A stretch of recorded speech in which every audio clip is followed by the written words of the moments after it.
Hai, masih dengan pertemuan minggu ke-13 PMK ya. Kali ini video saya yang ketiga. Video ini akan banyak menjelaskan mengenai manajemen aktiva lancar. Kalau di video 1 tadi kita bicara tentang modal kerja, kemudian video kedua kita bicara tentang siklus konversi kas, kemudian di video yang ketiga kita lebih banyak berbicara bagaimana mengelola mengenai aktiva lancar. Oke, kita langsung masuk aja ya untuk video yang ketiga.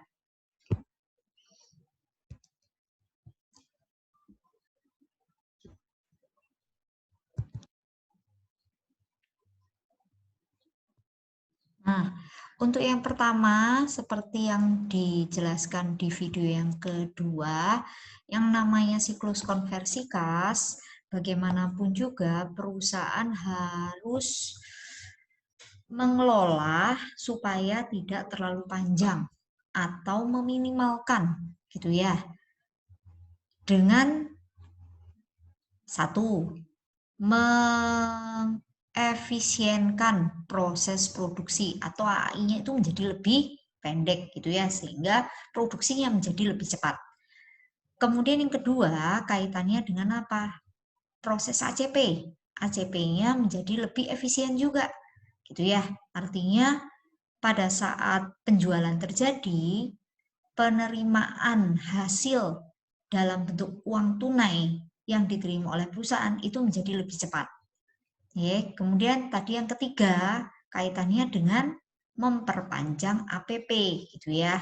Nah, untuk video saya yang ketiga dan pertemuan minggu ke-13 kita lebih banyak berbicara mengenai pengelolaan aktiva lancar. Jadi kita akan lihat tentang AI dan juga ACP. Bagaimana mengelola mengenai inventory dan bagaimana mengelola mengenai piutang. Nanti ada sedikit kaitannya dengan apa? Pengelolaan terkait dengan kas gitu ya, karena itu juga penting. Oke, kita lihat deh. Yang pertama mengenai manajemen persediaan. Seperti yang kita ketahui, AI tadi itu nggak boleh panjang. Sebisa mungkin perusahaan harus cepat gitu ya proses produksinya. Nah, di sini ada beberapa teknik yang bisa dipakai oleh perusahaan dalam mengelola inventory. Ada APC, Inventory System. Kemudian yang kedua ada EOQ. Nanti juga ada kemudian MRP. Kemudian ada juga ERP gitu ya. Nah, kalau untuk ABC Inventory System sebetulnya ini merupakan teknik manajemen persediaan ya yang membagi inventory ke dalam 3 grup yaitu A, B, dan C gitu ya. Pembagian ini diurutkan berdasarkan order yang penting dan level dari monitoring berdasarkan gitu ya. Dari apa? Dari investasi dolar pada masing-masing. Kemudian kalau yang kedua, teknik EOQ dan teknik atau model EOQ ini yang sering banyak dipergunakan oleh perusahaan dalam manajemen persediaan. Nah, EOQ sendiri rumusnya nih ya, jadi EOQ itu sebetulnya teknik manajemen inventory untuk menentukan gitu ya, order paling optimal. Nah, dilihat dari mana gitu ya, yang meminimalkan tentang biaya order dan biaya simpan. Nah, EOQ itu rumusnya akar 2 dikali S dikali O dibagi dengan C.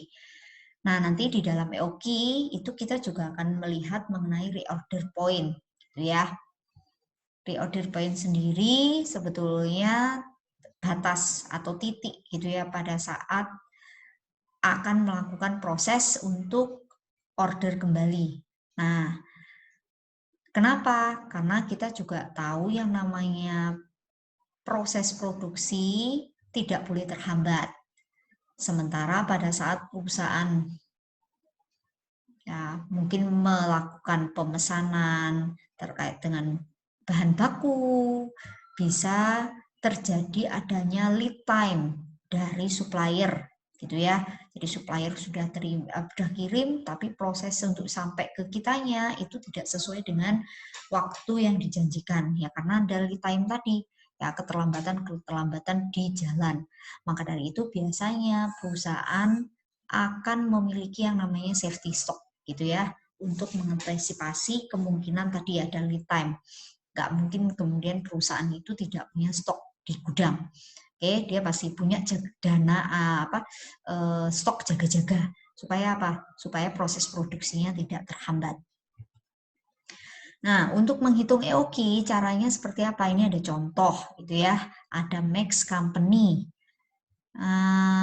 Di sini untuk biaya ya yang dibutuhkan itu sebanyak 1.500 ya, total biaya yang diperlukan untuk proses produksi itu sebesar 1.500 US dollar. Kemudian Max akan memproduksi sebanyak 1.100 unit setiap tahunnya. Oke, nah Max punya keinginan untuk menentukan strategi order optimal terkait dengan produknya. Nah, untuk menghitung EOQ, tadi EOQ itu rumusnya akar 2 dikali S dikali O dibagi dengan D. Itu ya, yang ini tadi. Dibagi C. Oke. Di sini 2 dikali dengan SS di sini adalah ya perkalian nih S di sini adalah kaitannya dengan unit ya yang diproduksi selama 1 tahun. Tadi unit yang diproduksi selama 1 tahun itu ada 1.100. Kemudian dikalikan dengan O. O di sini adalah order cost gitu ya. Jadi dikalikan dengan 150. Kemudian dibagi dengan C. C di sini adalah carrying cost-nya dibagi dengan 200, maka ketemu EOQ-nya adalah 41 unit. Nah, sehingga perusahaan kalau mau order strateginya ya setiap 41 unit itu akan optimal. Oke, kemudian Max juga akan menghitung mengenai reorder point, gitu ya, supaya apa? Supaya tidak terjadi kendala pada proses produksinya. Nah, diasumsikan tadi ya Max setiap tahun gitu ya kegiatan produksi itu selama 1 tahun kurang lebih 250 hari. Tadi setahun akan memproduksi 1.100 unit. Oke, sehingga setiap hari itu sebetulnya memproduksi 4,4 unit. Jadi 1.100 dibagi hari kerjanya tadi selama setahun 250 hari. Ketemu 4,4. Nah, andai kata ada lead time tadi ya, jadi ada kemungkinan waktu tunggu ketika barang itu dikirim itu 2 hari. Maka Max itu punya safety stock gitu ya, selalu menjaga safety stocknya itu 4 unit. Nah, di sini reorder point-nya itu didapatkan tadi reorder point itu rumusnya nih ya, days of lead time-nya. Jadi days of lead time-nya dikalikan dengan daily use-nya. Nah, days of lead time-nya berapa? Di sini days of lead time-nya itu 2 hari. Oke, daily of use-nya ini sebanyak 4,4 sehingga 2 dikali 4,4. Kemudian tadi Max itu punya safety stock. Safety stock-nya 4.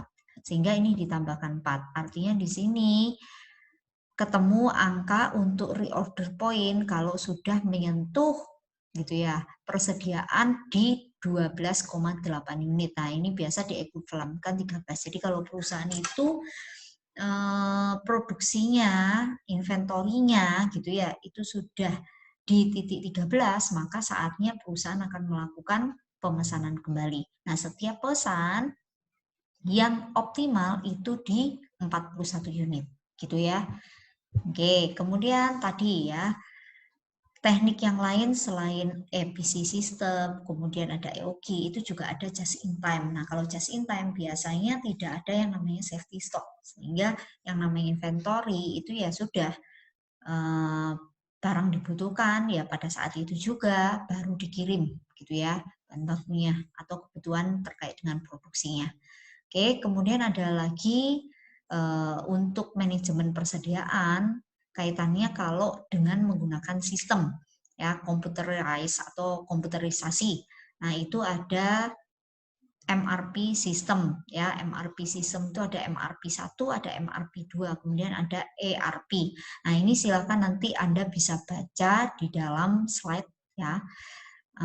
Lebih lanjut kita langsung masuk aja di bagaimana mengelola mengenai piutang gitu ya. Nah, seperti yang kita ketahui tadi ya, selain AAI yang diperpendek, maka supaya siklus konversi kas menjadi lebih pendek, ACP-nya yang harus dikelola supaya lebih cepat. Nah, masalahnya ketika ACP itu ya kaitannya dengan piutang, oke. Nah, piutang dipercepat, konsekuensinya itu akan berdampak terhadap penjualan, gitu ya. Jadi yang namanya ACP semakin panjang, sebetulnya akan bisa meningkatkan yang namanya penjualan. Tapi kalau ACP-nya justru diperpendek, itu justru akan bisa menurunkan, gitu ya, penjualan. Maka dari itu sebetulnya di sini terkait dengan pengelolaan piutang itu harus hati-hati. Oke. Nah, pada saat perusahaan akan melakukan ya tadi pemberian piutang kepada konsumen, sebetulnya perusahaan itu juga sudah melakukan proses. Yang pertama itu kaitannya dengan credit selection dan standar. Kemudian nanti ada credit term dan ada credit monitoring. Oke. Nah, untuk kredit standar artinya pada saat konsumen itu layak dan tidak untuk diberikan ya kredit atau piutang, maka sebetulnya ya ada 5C yang sudah dilakukan oleh perusahaan, yaitu karakter, capacity, capital, collateral, dan condition. Nah, kalau ini dinyatakan sudah oke, layak, nah baru konsumen tersebut akan diberikan fasilitas terkait dengan kredit. Tapi kalau dari 5C itu tidak layak, ya konsumen tidak akan diberikan kredit oleh perusahaan. Oke. Nah, kemudian di sini itu juga dikaitkan dengan scoring. Jadi pada saat pemberian kredit itu juga dilihat ya skor kreditnya. Karena yang namanya tadi ya kredit itu diperlonggar, maka akan bisa mengakibatkan perubahan-perubahan. Oke. Di sini ditunjukkan andai kata kredit tadi itu diperlonggar. Nah, yang pertama kaitannya dengan volume penjualan, gitu ya. Pada saat kredit diperlonggar, maka volume penjualan itu akan naik. Nah, kalau ini naik, ini akan berdampak positif terhadap penjualan. Kemungkinan penjualan itu juga akan mengalami peningkatan. Masalahnya pada saat kredit dilonggarkan, piutang dilonggarkan, konsekuensinya yang kedua, investasi di dalam piutang, perusahaan juga akan mengalami peningkatan. Oke, seperti yang tadi di video kedua, yang namanya siklus konversi kas semakin panjang, sebetulnya semakin besar dana investasi yang dikucurkan oleh perusahaan di dalam tadi ya kegiatan operasionalnya. Oke, sehingga itu akan memberikan dampak negatif terhadap profitabilitas. Kenapa? Ya karena akan semakin lama perusahaan memperoleh uang hasil dari penjualan. Nah, kalau semakin lama perusahaan memperoleh hasil penjualan dalam bentuk kas, mengakibatkan profit perusahaan juga akan rendah. Maka dari itu di sini efeknya menjadi negatif. Kemudian yang ketiga, ketika piutang itu diperpanjang, itu juga akan bisa meningkatkan yang namanya bad debt expense gitu ya. Nah, tentu ini juga akan berdampak negatif terhadap profitabilitas. Kenapa? Yang namanya piutang diperpanjang, ada konsekuensi kemungkinan bahwa piutang tadi tidak tertagih. Itu ya, jadi kaitannya dengan bad debt expense, piutangnya tidak tertagih. Kalau piutangnya tidak tertagih, ya otomatis hasil penjualan menjadi hilang. Kalau hasil penjualan hilang, profitnya menjadi turun. Ya, di sini ada contoh nih, ya, Dot Tools. Dia menjual produk, harga per unitnya itu di 10. Kemudian sales semuanya dalam bentuk kredit, sebanyak 60.000 unit ya. Oke, jadi ini selling produknya itu 10 per unit, kemudian salesnya 60.000 unit, variable cost 6 per unit. Sementara untuk fixed cost-nya itu 120.000 US dollar.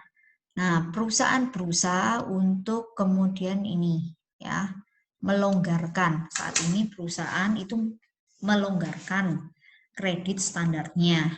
Nah, dengan pelonggaran kredit standar itu bisa membawa tadi efek peningkatan terhadap penjualan. Di sini ditunjukkan sales itu naik 5% dari yang 60.000 unit menjadi 63.000 unit. Nah, konsekuensinya tadi juga akan meningkatkan ya investasi di dalam apa? Di dalam piutangnya atau di dalam ACP-nya. Yang tadinya hanya 30 hari menjadi 45 hari. Ini juga akan membawa dampak meningkatkan bad debt expense dari yang awalnya 1% menjadi 2%. Oke.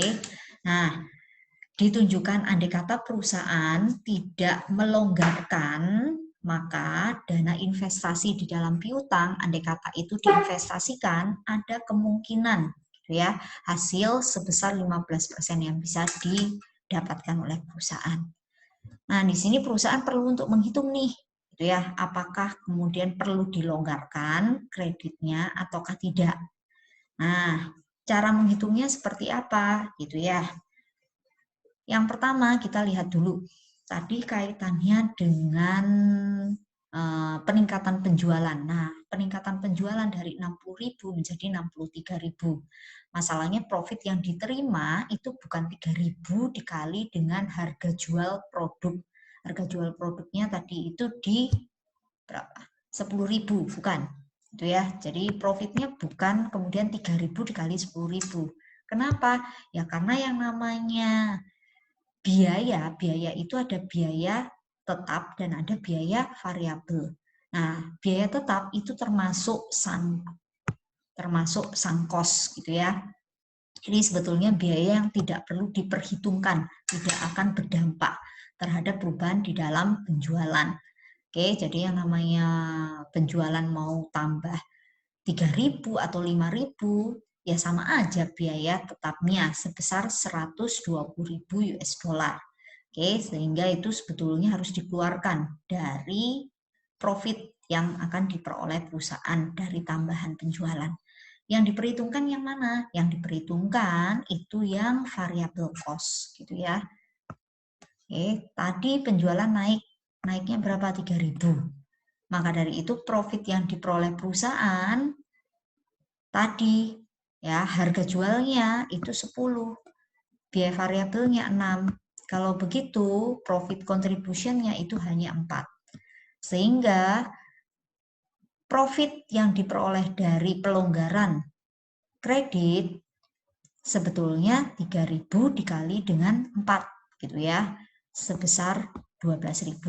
Itu contribution profit yang bisa diperoleh. Nah, diputuskan dulu apakah layak dan tidak. Berarti perusahaan harus menghitung. Ketika ada tambahan profit sebesar 12.000, cost yang dikeluarkan perusahaan tadi juga akan mengalami peningkatan. Cost apa? Cost di dalam investasi piutang dan cost terkait dengan bad debt expense, kemungkinan piutang tersebut tidak tertagih. Nah, ini harus diperhitungkan apakah benefit lebih besar daripada cost-nya. Apakah 12.000 lebih besar daripada 2 cost yang akan dikeluarkan perusahaan. Nah, 2 cost tersebut kita hitung dulu. Oke, 2 cost tadi itu disebut, kita hitung yang pertama kaitannya dengan cost of marginal investment untuk piutang, gitu ya. Jadi kita hitung dulu biaya yang harus dikeluarkan oleh perusahaan karena apa, piutangnya menjadi lebih panjang. Caranya gimana? Caranya yang pertama, untuk menghitung cost of marginal investment, kalian harus hitung dulu average investment in account receivable. Nah, average investment in account receivable rumusnya total variable cost of annual sales dibagi dengan turnover of account receivable, di mana turnover of account receivable didapatkan dari 365, ini 1 tahun, gitu ya, diasumsikan 365, dibagi dengan average collection period. Oke, kita hitung dulu deh satu-satu ya, tadi sebelum dan ada rencana, gitu ya. Jadi pada saat perusahaan itu penjualannya 60, maka total variable cost-nya sebetulnya 360. Nah, pada saat perusahaan tadi itu ada kemungkinan kalau piutangnya dilonggarkan, penjualannya naik menjadi 63.000.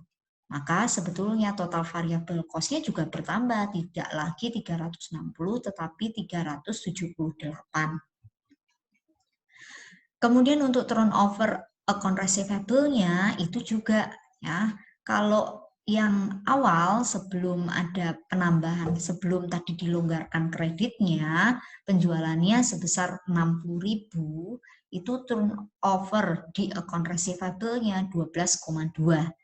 Oke. Tapi pada saat kemudian dilonggarkan piutangnya, penjualannya memang naik 63. Nah, masalahnya kaitannya dengan turnover account receivable-nya juga mengalami perubahan dari 12,2 menjadi 8,1. Gitu ya.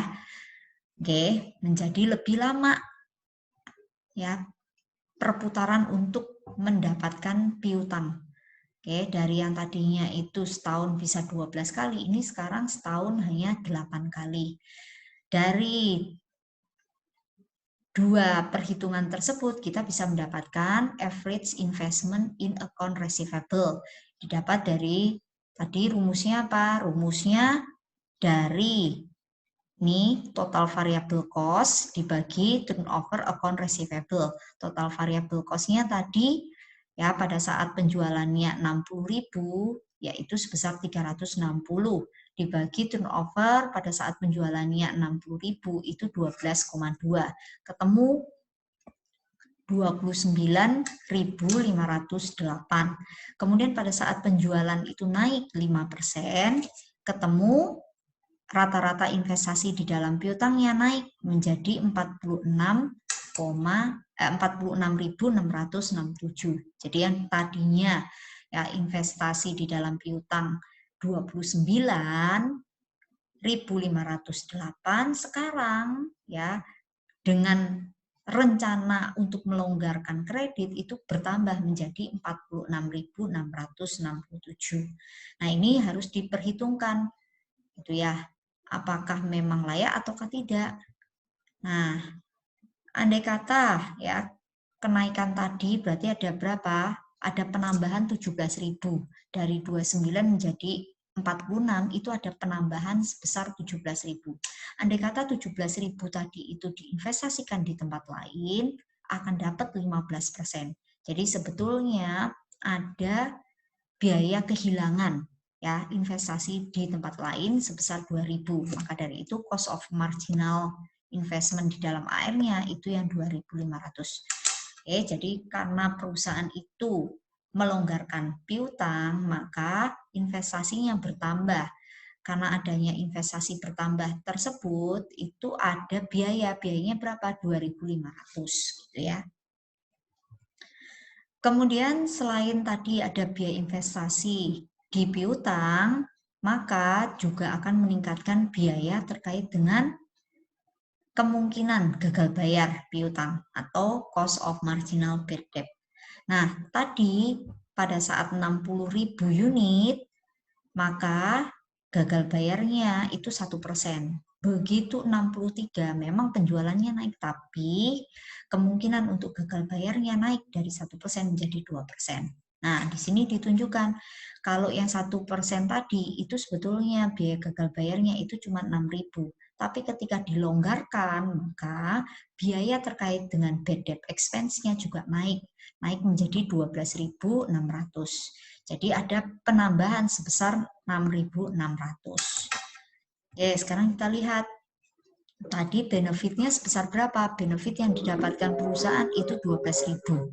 Sementara cost yang dikeluarkan oleh perusahaan, cost-nya tadi ada dua, cost terkait dengan marginal ya, investasi di AR dan cost of marginal bad debt expense-nya. Cost of marginal investasinya tadi itu sebesar berapa? 2.000. Sementara cost of marginal bad debt expense-nya tadi 6.600. Nah, ini cost-nya. Ini benefit-nya. Sekarang kita lihat benefit lebih besar atau lebih kecil daripada cost. Nah, ini diselisihkan. Ketemu. Oke, ketemunya 2.826 gitu ya. Ini masih positif. Artinya apa? Benefit lebih besar daripada cost-nya sehingga hasilnya masih positif. Nah, kalau hasilnya positif, maka sebetulnya pelonggaran kredit tadi itu layak untuk kemudian dijalankan. Karena apa? Benefit ya pelonggaran tadi, kenaikan penjualannya itu memberikan profit jauh lebih besar daripada biaya yang harus dikeluarkan. Oke. Kemudian cara yang lain gitu ya selain dilonggarkan gitu, maka yang kedua perusahaan bisa memberikan dalam tanda kutip gitu ya iming-iming cash diskon supaya apa? Supaya customer itu membayar lebih cepat. Nah, kalau membayar lebih cepat maka ACP-nya akan menjadi lebih efisien, lebih pendek gitu ya. Nah, masalahnya sama dengan tadi ketika melonggarkan maka harus dilihat benefit and cost-nya. Ini juga sama pada saat perusahaan akan memberikan ya diskon, perusahaan juga harus kemudian melihat terkait dengan benefit dan cost-nya. Apakah memang benefit yang didapatkan oleh perusahaan ya karena ACP-nya menjadi lebih pendek itu lebih besar dibandingkan cost yang harus perusahaan tanggung kalau ACP-nya tetap. Oke, kita hitung. Nah, kenapa yang namanya cash diskon itu perusahaan sebetulnya akan mengurangi hasil ya pendapatan. Jadi profitnya itu sebetulnya akan menjadi lebih kecil gitu ya. Oke, kita hitung di sini dilihat. Nah, ini contohnya. Nah, di sini ditunjukkan ya pada saat perusahaan memberikan diskon, maka profit yang didapatkan, tambahan profit atau benefitnya itu sebesar 35.000. Ini benefitnya. Oke.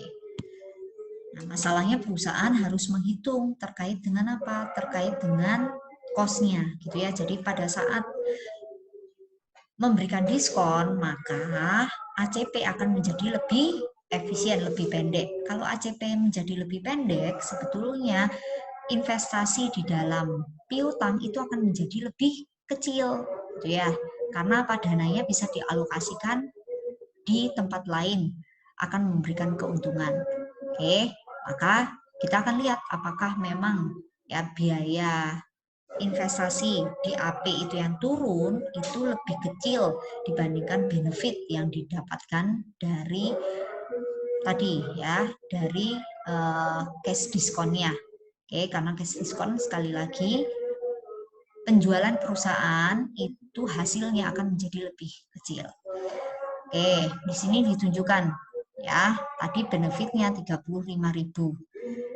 ACP berkurang itu akan menghasilkan gitu ya penghematan di dalam investasi AR-nya, piutangnya itu sebesar ini di sini ditunjukkan ada 90 6. Nah, ini kalau andai kata dialokasikan di tempat lain akan mendapatkan 14%. Jadi sebetulnya perusahaan mendapatkan gitu ya, penghematan biaya yang dikeluarkan karena ACP-nya menjadi lebih pendek itu hanya tinggal sebesar 13.560. Oke, nah masalahnya yang kedua, perusahaan juga harus menghitung mengenai cost of cash discount. Oke. Nah, cost of cash discount-nya itu ketemu angka di 55.200 gitu ya. Didapat dari mana? Didapat dari tadi ya, karena ada 2% dikali 80% dikali dengan ini dikali 3.000. Nah, itu ketemu 55. Oke, jadi perusahaan mendapatkan benefit sebesar 35.000, sementara kos yang dikeluarkan itu sebesar 13.560. Ini penghematannya positif. Nah, kosnya sebesar 55.200. Berarti di sini masih kelihatan ya hasil akhirnya itu tandanya negatif. Artinya apa? Benefit dikurangi dengan kos, ini hasilnya masih negatif, berarti cost-nya lebih besar dibandingkan benefitnya. Nah, kalau cost lebih besar dibandingkan benefitnya, sebetulnya ya diskon yang diberikan perusahaan untuk ACP-nya menjadi lebih efisien itu sebetulnya merugikan. Jadi jangan kemudian dijalankan. Tapi kalau hasilnya di sini adalah positif, maka diskon tadi itu layak untuk dijalankan karena benefit yang diterima perusahaan itu akan menjadi lebih besar. Oke, nah kemudian kaitan dengan tadi ya piutang. Piutang perusahaan tidak akan memberikan ke konsumen yang tidak lolos di kredit standar dengan menggunakan 5C tadi. Nah, selain itu perusahaan juga akan terus melakukan yang namanya monitoring gitu ya. Oke, jadi nggak mungkin kemudian piutang itu tidak dimonitoring. Nah, biasanya cara perusahaan supaya ACP tadi itu ya gagal bayarnya menjadi berkurang. Nah, ini ada beberapa teknik yang akan dilakukan perusahaan gitu ya. Jadi contohnya apa? Kasih surat, telepon gitu ya, pihak perusahaan akan menelepon customer-nya mengingatkan kalau batas waktu kreditnya sudah harus dibayar gitu ya. Kemudian bisa dengan kunjungan dan seterusnya. Ini beberapa teknik gitu ya yang populer untuk tadi ya ACP-nya menjadi efektif atau tidak sampai gagal bayar. Kemudian yang terakhir terkait dengan pengelolaan aktiva lancar ya setelah tadi ya, supaya siklus konversi kasnya menjadi lebih pendek, AAI itu dipercepat, ACP-nya dikelola menjadi lebih apa? Lebih singkat atau menjadi lebih efektif, dia lebih kecil. Nah, kemudian yang ketiga itu kaitannya dengan kas gitu ya. Jadi yang namanya siklus konversi kas itu sampai dengan perusahaan menerima hasil dalam bentuk uang tunai. Nah, biasanya di sini akan terjadi yang namanya apa? Gangguan-gangguan. Gitu ya. Nah, ini perlu untuk kemudian dikelola juga. Ada istilah float. Float itu maksudnya apa? Float itu menyatakan dana yang didapatkan dari konsumen gitu ya, tapi belum bisa dipakai oleh perusahaan. Oke, jadi konsumen sudah bayar ke perusahaan. Masalahnya perusahaan itu walaupun konsumennya sudah bayar, tapi dana tersebut itu belum sampai. Jadi belum bisa dipergunakan oleh perusahaan. Nah, float itu ada 3 komponen gitu ya.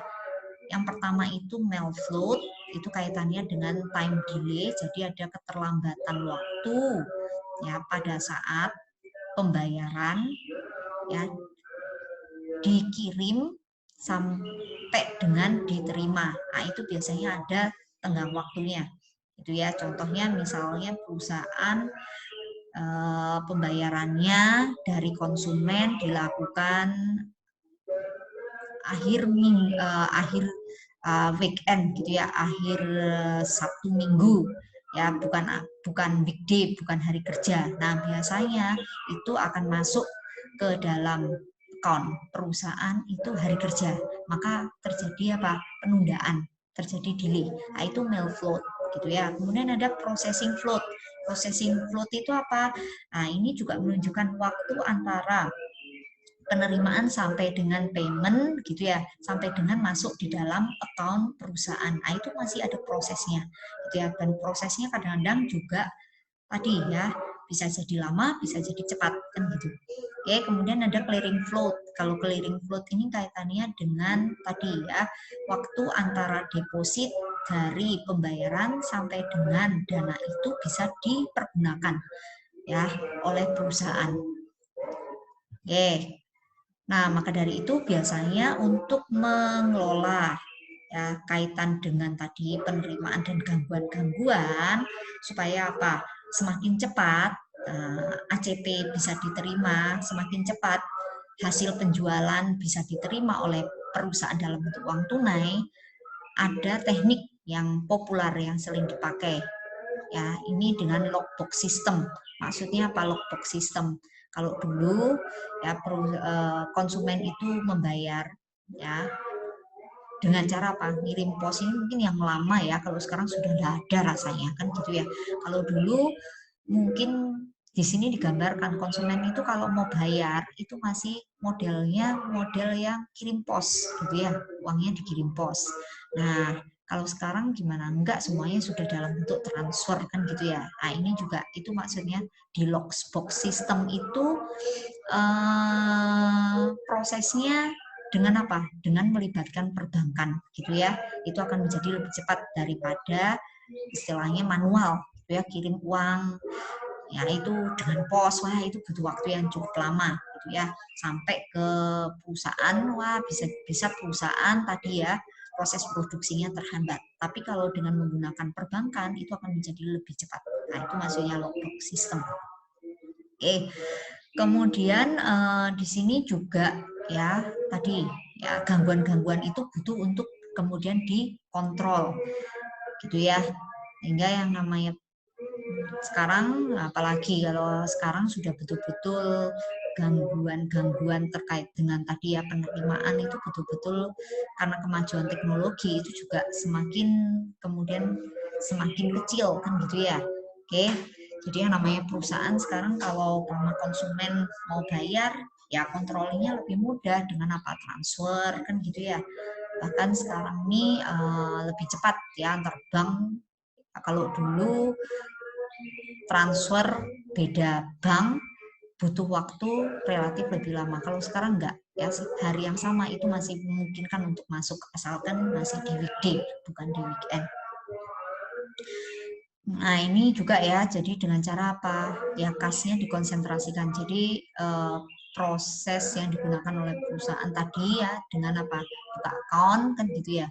Nah, itu kalau bisa di satu bank. Jangan kemudian beda bank, ya terkonsentrasi di satu bank. Oke, kemudian di sini juga ditunjukkan pada saat perusahaan punya dana ya liquid ya, atau modal kerja dalam jumlah yang besar gitu ya, dan itu belum dipergunakan semuanya. Nah, alangkah lebih baik kalau dana-dana tadi, dana-dana jangka pendek itu kemudian juga diinvestasikan gitu ya. Jadi jangan cuma disimpan. Kalau cuma disimpan tadi kenyataannya bisa menurunkan profitabilitas. Maka dari itu di sini ditunjukkan ya, walaupun dana-dana tersebut ya itu masuk di dalam modal kerja, tapi bukan berarti kemudian ya kemudian tidak dipergunakan, didiamkan aja, tapi bisa diinvestasikan di sekuritas-sekuritas yang sifatnya jangka pendek. Contohnya apa? Treasury bill, kemudian juga ada nih ya negotiated certificate of deposit gitu ya. Kemudian ada commercial paper, ada banker acceptance, ada euro dollar dan seterusnya. Oke. Nah, sampai di sini materi terkait dengan chapter 15 gitu ya. Untuk kemudian diskusi lebih lanjut nanti kita akan lanjutkan dengan kuliah online. Saya akan setting ya 2 kali kuliah online. Silakan Anda bisa memilih waktunya kapan. Informasi semuanya akan saya info melalui WLS. Jadi mohon untuk ya mahasiswa bisa memperhatikan ULS gitu ya terkait dengan informasi kapan kuliah online akan dilangsungkan. Oke, sampai ketemu di kuliah online. Jangan lupa ya video saya di subscribe. Oke, bye.